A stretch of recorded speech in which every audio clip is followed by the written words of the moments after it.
Welcome back to NewsNation Prime. A deep dive into our scrolling habits. Let's do that. And how they might be affecting our minds and mental health.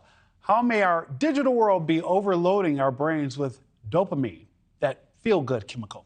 Well, Stanford professor Dr. Anna Lembke, author of Dopamine Nation and a renowned expert on addiction, joins us to shed light on social media's effects. Dr. Lembke, thank you so much for joining me.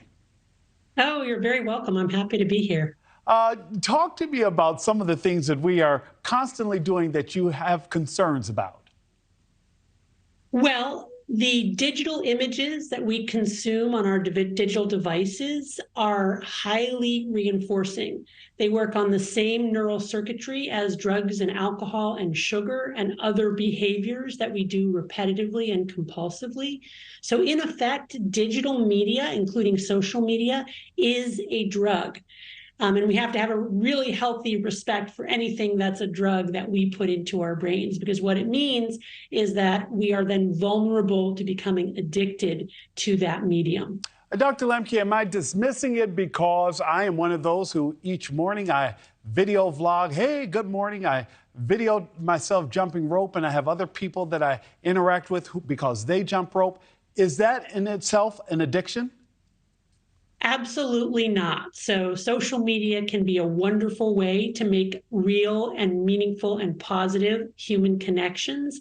But when we start to use it with a quantity and frequency that we actually change the reward pathways in our brain so that we're now engaging in it compulsively in an out of control way with consequences, even beyond our desire to be engaged, then we've tripped from recreational, healthy, moderate use into what is probably looking more like addictive use. Dr. Lembke, what has you most concerned, particularly when it comes to young people who I would argue, and I will ask you, you're the professional, are probably among those who are most easily influenced?